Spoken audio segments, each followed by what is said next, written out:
So I'm back with another locals report, and this time I'm trying out Purrely but post BANLIST. So I'm going to keep it short and sweet this time. The main thing that I want to emphasize is this change. So I played one Purely Delicious Memory and I decided to put in 2 Foolish Burial Goods instead. The main reason is that you can basically use any one of your quick plays, okay? And as long as you've got something to discard, that's an instant Pure Lily. And then if you have Foolish Burial Goods, to dump this into the graveyard, or indeed any other quick play you want to make into your extra deck small rank 2s, then you've got it instantly. So I actually found that it worked quite well for me, and I will go into the breakdown of my matchups. So I had 4 games. My first was against Branded. I found that the hand traps were really helpful, and I managed to win a very long game 1. In Perm against Albert will never not be good, and then obviously Ash against the Branded Fusion. So that worked really well, and enemy controller was also helpful to take control of some of their monsters on their field such that they couldn't fuse with them. Especially the Fallen Albaz. So that was pretty helpful, and obviously Purrely Noir, you can bounce back Mirror Jade to the extra deck and it won't go off because it's back to private knowledge, so you don't know if it's left the field or not. So second game, I went against an Earth Machine deck. So for those of you who aren't familiar with it, it's a bit of a rogue option, but it can put up very big powerful XYZ monsters, and they use Infinitrax and Machina. So I won 2-0, and again, like the first round, I won the dice roll. Hand traps were pretty helpful, so you can ash a lot of their stuff, which puts them quite negative in terms of cards in hand.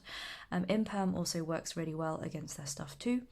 They have to target a lot before, as part of cost, before they resolve effects, so Purrely Noir is very helpful to return those targets back to the bottom of their deck from the graveyard or the field. So Purrely Noir was brilliant with that one. And then my third game is when things started to get tricky for me, and I went 1-2 and lost against a punk deck. I think they also drew really good hands too as well, because they managed to get Kashtira, Fenrir on the field, and then E-teleport into Ghost Ogre or one of their punk level 3 tuners, and that's basically an instant Baron, which protects them from Nibiru, as punk is pretty weak to Nibiru, and also Drawn Lock, but unfortunately I didn't see Drawn Lock nor Nibiru when I sided it in. They can put up a really large board of negates, which I think I was managed to get sort of over maybe 3 or 4, but couldn't get past the last 5 or 6. Their end board will typically have a Baron. They'll have an Emancipated Dragite, which is a spell trap negate, the blue sort of dragony synchro monster. They'll have a Ghost Ogre in hand. They'll have like the punk version of the Imperm, where they can negate a monster and then gain its attack in life points. And they'll also have the quick effect synchro that they can use, get into Punk Dragon Jam Drive, something like that, which is a monster that quick effects bounces cards from your field. So they'll have like something like 5 or 6 negates, including maybe some random hand traps as well. So it's really tricky to get through. I tried as much as I could. Second game I did manage to win, because I managed to get Purrely Noir and set up field, but then obviously going second, it's a lot weaker trying to break boards.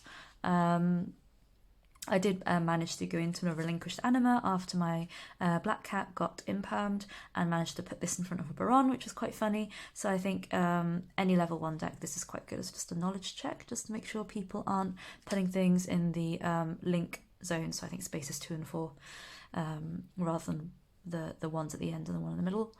Then final game, classic at locals. I always end up going against my fiance at locals, so he was playing Mikanko, and I lost 0-2, even though I won the dice roll, because I basically drew 2 Droll, 2 Ash, and 1 Imperm for my opening hand, which sucked, but you know, it happens.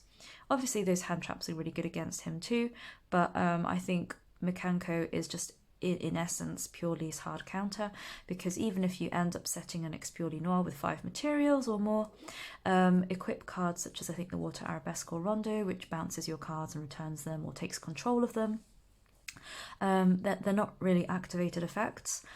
It just happens when they equip to your monster, so there's not really a lot you can do about that. You know, I guess the only thing would be MST or Cosmic Cyclone, but even then I'd just have to look into it. So yeah, Imperm is also not great against Mikanko because the Huli, the new monster in CYAC, makes all Mikanko cards untargetable. So it makes that kind of useless. I would side that out and definitely replace it with something else when going against them for sure. So overall, I went 2-2. So I guess in summary, thoughts on this kind of build. I had a lot of fun with enemy controller. It's a really nice interrupt.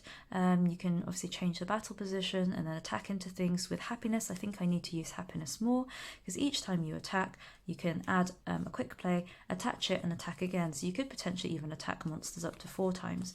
And 2000 attack is nothing to sneer at either. I found Purrely Leap interesting. I added in one more because obviously post BANLIST it's harder to rank up into your Noir because of the lack of delicious memory. So this way you can kind of cheat a Noir out for the bounce effect if you have to. In addition, I think I've mentioned this in my previous videos, if you activate the sleepy memory in the standby under a small rank 2, you can then leap and then activate it again because you've obviously changed the monster, so it's you know, you can activate and draw 2 instead of 1. So that's a nice effect, but obviously you have to remember that in the end phase it goes back to deck, so try and turn it into something else. Ideally, if you've gone into say like a Noir and you're doing all right, maybe attack with something else and then put a Zeus on top of it to avoid wasting that.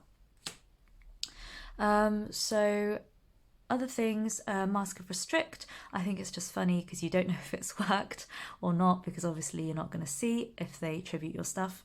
I think it's helpful because not only is Mask of Restrict, not only does it stop Nibiru, it stops Santa Claus, it stops Kaijus, and it also stops Rika.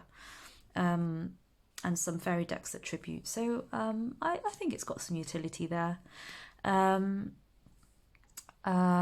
Other things, I didn't really go into Condemn Dark Lord, which is kind of like anti-Herald of the Abyss, because if you have Noir, you can send this instead of that and save your Noir. This one, just in case you're in a tricky spot. I have to say Ghost Ogre and Snow Rabbit, I didn't really feel it did much, so I may swap that out for Pot of Prosperity to try and stop myself from bricking so hard like I did with all my hand traps, because I think just excavating for one of these starters may have gotten me a yellow cap purely, and could have, you know, I could have tried my luck with the mills and gone into something, so I think that would have been helpful. Santa Claus I also didn't use much of. I only saw it really going against Punk, but already then I was running a bit behind, so I'll have to experiment a bit more with that. But overall, to summarise, I'm really happy with the way Foolish Burial Goods performed.